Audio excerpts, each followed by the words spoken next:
Hi everyone, welcome to a new edition of Bullpen Science, the video edition. This is going to be the beginning of a new series that we're going to be using. You know, we talk so much in the practice about how to live a better life, or at least a more adaptive life. And one of the aspects that's been coming up, or the questions that's been coming up throughout 2017, has to do with shoes. So guess what? Hey, we're going to talk about shoes. And the reason why is because it's part of this episode about what you invest in actually matters. And so how you invest in your shoes, or taking an investment in your feet, actually matters. All right? So to start things off, I want to welcome Glenda. Good morning. Good morning. And Teresa, good morning to you. Good morning. This is amazing. All right. Look at all these shoes. Now, before we get started, I'm going to throw some fun facts out to you guys. Do you realize that 25% of the bones of your body are actually in your feet? Wow. That's more than I thought. Yeah, really. That's a lot. So if you think about using your feet as just post to stand on, you know, why would you need 25%? Yeah. Okay. And unfortunately, people through the years that I have met, patients, they've had the bones in their feet fused because they were just so damaged simply because they didn't understand what they were being used for and how to appropriately care for them. And so they just fused the bones together thinking, well, they're just post. Let's don't worry about it. Well, actually, it matters. All right, your feet are very similar to your hands. There's a lot of bones in your hands, and there's also a lot of bones in your feet. And that's because your feet are designed to articulate terrain. Just like your hands can articulate to hold things, your feet are designed to articulate terrain. Now, unfortunately, in our society today, we just don't have much terrain. It's flat. Concrete. All right, so the fact that you have all these bones in your feet, now you're not using them. And so guess what happens? I'm scared. Yeah, tell us. What happens? Your arches collapse. And when your arches start to collapse, you actually start getting crossover between the first bone, all right, big toe, and also your little toe, and then that causes bunions. Right. And so people that have bunions, that's showing you that you've had a process that has been messed up for a long time. And that the bunion is the consequence of the process. So in our society, what do?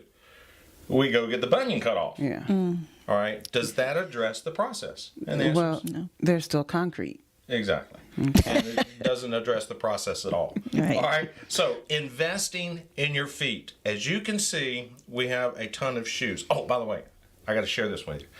All right. This is the thing we were looking at this morning. High heels. We'll get into that.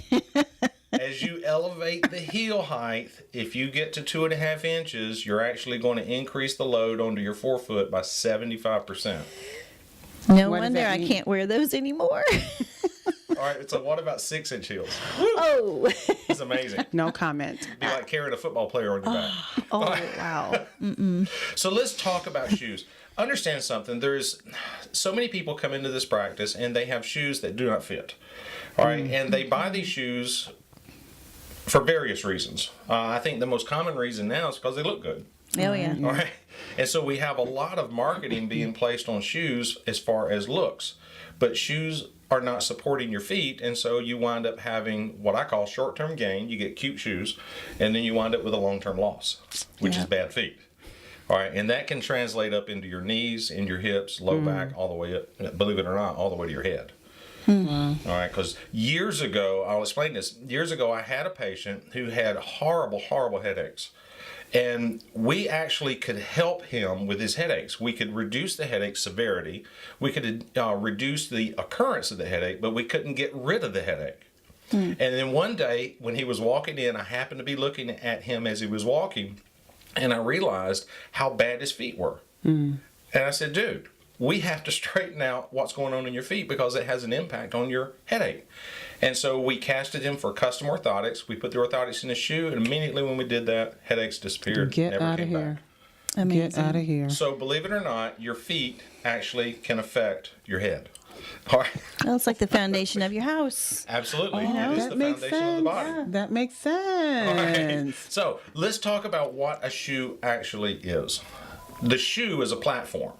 All right. It's designed to support you or to hold your foot on a stable surface, which is between you and the ground. Okay. All right. Now, Okay. if you're out in the woods all right, it's actually best not to wear shoes. All right, or if you're on the beach, it's best not to wear shoes. Okay. But when you're on flat ground, you really do need it. All right? Now, Right.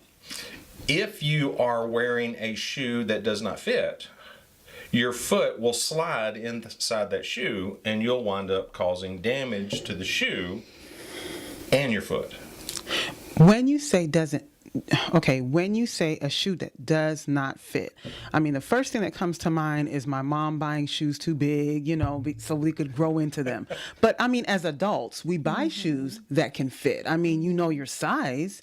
Right. And so most people think about buying shoes based on their size. But what you don't realize, and everyone complains about this, especially women, all right, but men do too. They'll buy a shoe and their heel will slide in that shoe. And they'll say, well, I have a narrow heel. Right. But they still buy shoes based on their size. But what they're getting at, what they're hinting to, is the fact that the heel cup matters on your shoe. But they don't realize that. Yeah, that's true. I've had that happen. All right, here's some science behind this. Your heel, when you put your heel down on the ground, your heel does not hit straight down on the ground. It actually is tilted at a slight angle, up to about 20%.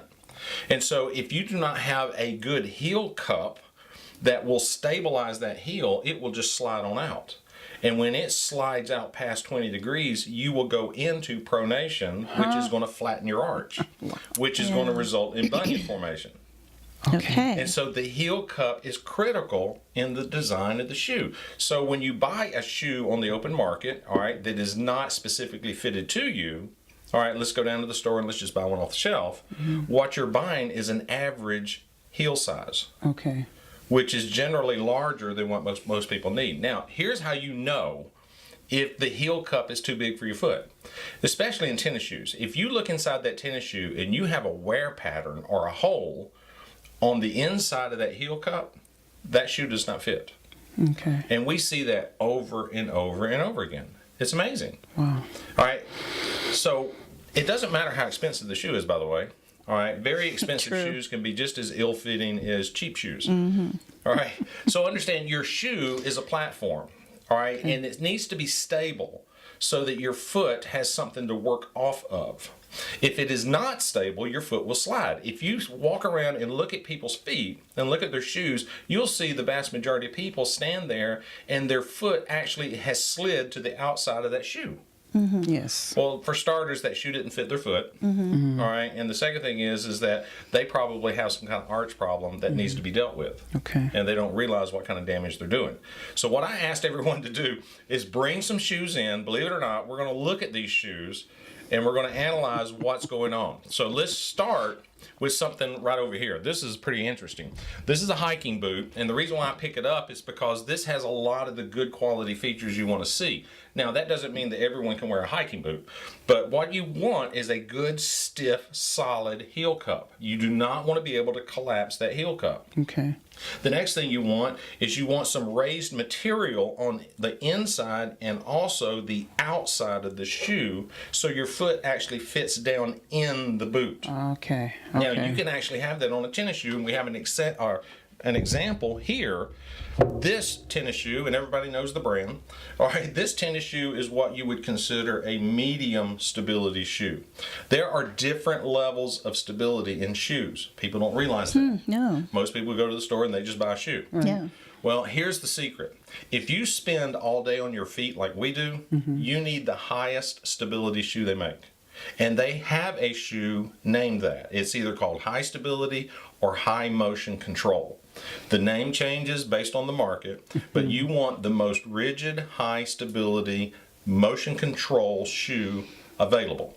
And all the different major brands make that. But you have to go to a shoe store that will fit you to find these. You will not find them on the open market or at your big box stores. Okay. All right. But this particular shoe, the heel cup is a little soft. It's not as rigid as the hiking boot. But if you think about a hiking boot, how you're articulating terrain of boulders and all the woods, that's going to give you the proper support. This one, it could be a little bit tighter, but again, this is a medium stability shoe. The nice feature of this shoe is the fact that it has a raised piece around the heel, the outside of the heel, that's going to keep the heel from sliding in the shoe. You also have a little bit of raised material on the inside of the shoe, and that's going to keep your foot planted on top of the shoe. And as a result, when you look at the bottom, the wear patterns on this shoe, it's not that bad. So this is a nice medium stability shoe. So a person who doesn't spend all day on their feet, this would be a good fit. Okay. All right. If you are using, or if you're on your feet all day, I'm going to show you this one. This is a high stability tennis shoe. All right. This has raised material all the way on the outside and all the way on the inside. All right. It has a very rigid heel cup. It also has a special lacing program or a lacing feature on this shoe. And believe it or not, most people have this on their shoes and you're just not using it. All right. It's called, this extra hole is so that you can use what's called a marathon or a heel lock loop. And if you want to understand how to tie your shoes up correctly, you can go to our Facebook page, and there's actually a video showing this. But I'm telling you, if you will use the heel lock feature on your tennis shoes, not only will you make the tennis shoe fit your foot better, you'll actually prolong the life of the shoe. That's good. Nice. And with the cost of these shoes nowadays, believe it or not, this is a good thing to do. Yeah. All right, so Definitely. pardon me while I put my shoe back on.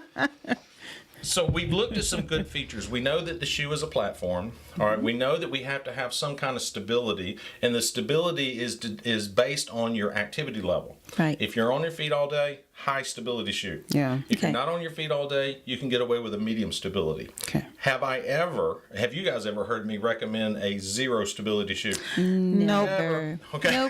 Nope. They're cute, but they They're serve no purpose. Now we're going to flip this, and we're going to look at some of these other shoes.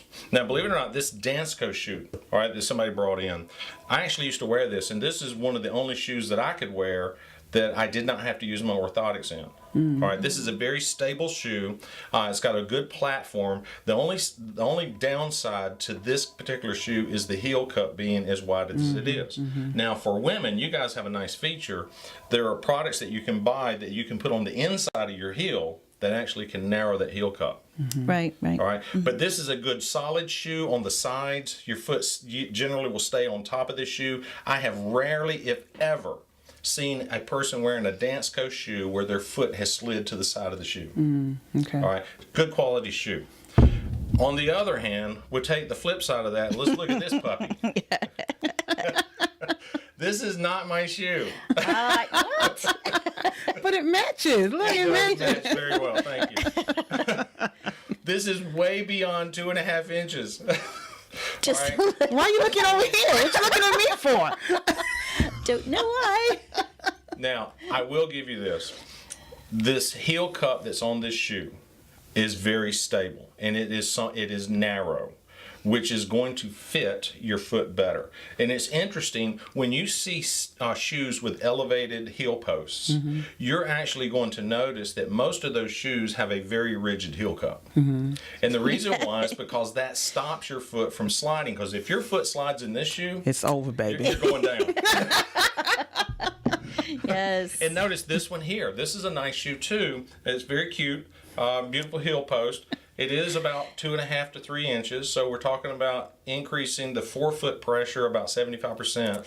All right, but look at the heel cup on this. How rigid that heel cup is. It's very narrow. It will hold your heel very stable, and so it decreases the risk of your foot sliding in the shoe, and so it decreases the risk of injury. Okay. So We what haven't other talked about one? injury. Should we take this one or no? We'll No. take this one. All right. This is a very popular shoe. All right, a wedge, I guess is what they Yes. call that. Yes. And it is a summer shoe or a spring shoe. It has this little piece here that supposedly is going to hold your foot on that shoe, and it does not. Okay? And you can already see, even though these are relatively new shoes, that there is a wear pattern on Wow. the side of the heel, which means that the heel is sliding in this shoe. But because it has such a large platform, it gives you the sense of stability. Okay. And so what you're doing is you're trying to accommodate the deficiency in the design. There you go. All right, but it is a cute shoe. Yes, it is. Let's load with this one. This is another popular one. This particular sandal Actually, I have 2 pair of these. And the reason why is simply because this sandal actually has elevated pieces on the outside and the inside of your heel, so it holds your heel on the shoe. This shoe also has a device here that you put your big toe in that will actually keep your foot from sliding in the shoe. And so even though this shoe is not orthopedically sound, it is a good quality hiking shoe. All right? Okay. Compare that to this. This is what most people wear. Yes. And this, they did put a heel cup supposedly to keep your heel in place. That does not work. All right. And this going between your toes, keeping your foot on the shoe, that does not work. If you walk around and during the summertime and look at people's feet who are wearing sandals, you will clearly see their foot slides to the outside of the sandal. Yes. Which actually increases the growth of calluses on your feet and also bunions. Which, of course, you know, we have an industry out there that they can do pedicures for you and keep the bunions down. This is a man's shoe. This is what they call a mule. And the reason why it's a mule is because it has an elevated piece on the heel. Now, if you'll notice that this particular shoe actually has a heel cup. The reason why it has that is because I put it in there. This is a standard orthotic off the shelf that you can put in shoes. Okay. And this allows my heel to fit in a cup. Now, the cup, in combination with the raised heel piece, will actually hold my foot in the shoe. Now, it will naturally separate from your heel when you walk, but when your foot plants into the shoe, when you put weight on it, it will naturally gravitate toward the correct position because of the heel cup. Does that make sense? Yes. Makes sense. The next part is that this is a solid toe piece. It comes across the instep of my foot, and so it literally holds my foot onto the shoe. Now, I have custom orthotics, and if I'm wearing this shoe all day, I will take out this generic orthotic and I will put in my custom orthotics because I'm going to be on my feet all day. I would not recommend this with a standard off-the-shelf orthotic for a person that's wearing them all day long. What else do we have? Oh my gosh. Check this one out. A very expensive shoe. Very made expensive shoe. just for orthotics. Very expensive shoe just for orthotics. It's sold because, touted about being a great shoe because you can take the footbed out of this shoe and you can put in your custom orthotic. Now, we'll tell you that if you put your custom orthotic in the shoe, it will work better, all right, because my wife has a few of these and they do work. All right. However, most people will not because they will be told that this has an arch support in it. This is not really an arch support, people. All right. No. This is a raised medial platform so that it keeps your foot from completely collapsing. Now, there's a big difference between an arch support and what I would call retarding or slowing the collapse. Okay. All right, Okay. because this shoe actually will allow your foot to collapse more than what it should be designed for. The next thing is that the heel portion here is not scalloped or cupped enough to plant your foot evenly on the heel of the shoe. And so this shoe, even as great as this shoe is, and I like this shoe, it does have a tendency to force you to slide in the shoe. Wow. All right, and you will notice people who wear shoes like this, they actually will slide on the forefront of that shoe because this shoe does not have medial and lateral stability built into it. Wow. Okay? So, great shoe, got some, they're comfortable, all right, but doesn't really provide you the support to be worn all day. All right? Right. Now, when you get into boots, here's a cute boot. This is another very popular brand. And somewhat expensive, all right, but this particular boot, what I like about the boot is that it supports all the way around. What I don't necessarily care about the boot is that the heel cup's too soft. Okay. All right, if this boot had a tighter, more rigid heel cup, this would be fantastic. Okay. All right, but a lot of people who wear these boots talk about the fact that they can wear them all day and they really don't have a problem. Now, part of that comes from the fact that when you put this material around your calf muscles, you keep your calf muscles warm. And they're less likely to tighten up on you. Huh. Yeah. All right, so Okay. Yeah. what else do we have? Oh, we've covered a lot. think we've covered a lot. I'll just show you this. I'm going to ask you guys. Do you think that this is a good supportive shoe? Okay. The next is this shoe. And again, this is a very popular winter shoe for people. It is raised up slightly. It has a zipper side on it. If you'll notice right off the bat that it does not have very rigid heel cup. If you press down on the outside of the shoe, you'll see that there is no raised piece here so that your foot will stay on top of the platform. Same thing on the inside of the shoe. You can mash it straight down, and so your foot is sitting on top of something, but it's not being held in place. Okay. And so you literally will slide in the shoe. All right. So again, if you're just wearing these to go down to the store and back, totally fine. But if you're trying to work all day in these things, a big mistake. Wow. All right. All right. So we've covered a lot of information. Yes. So I need to go back and just highlight some of the things that we talked about. One, 25% of the bones of your body are in your feet. And the reason why is because your feet are designed to articulate terrain. If you are spending your life on zero terrain, in other words, you're walking around on flat ground, you actually need some kind of support for your arches. If not, they will naturally gravitate toward collapsing. All right. So your shoe acts as a platform. The heel cup is one of the most important features on a shoe. All right, by holding your heel steady in position, your forefoot can actually move and articulate in a more appropriate fashion. Okay. All right. So the next thing is make sure your shoe size. You make sure you have the right shoe size. Make sure that you have a good solid heel cup. And the next thing is use the laces the way they were designed. This was ingenious, the engineer that came up with the heel lock technique, but most people don't even know that it's available. You know, I see people that come in and their shoes are tied 3 or 4 times because their laces are too long, and they complain about that. And then so I jokingly say, well, the reason why they're too long is because you got your shoes tied up wrong. And so I'll tie their shoes up, and immediately when they stand up, they go, this feels totally different. Mm-hmm. Yes. So now your shoe is highly supportive. If you are going to wear high heels, understand every 2.5 inches is going to increase the load onto your forefoot by 75%. All right, so you might want to be watching out for that problem. Okay? So was this good? This was very Yes, this is enlightening. good. This Yes. is the kind of information that we want to provide you guys. It's investing in you. All right, investing in your shoes. We're going to be doing more in the future, and so I'm going to go ahead and say adios. I hope you guys have a really great day. We've had a lot of fun bringing you this. This is Dr. Applin with Glenda and Teresa from Bullpen Science, the video edition. We'll see you in the field.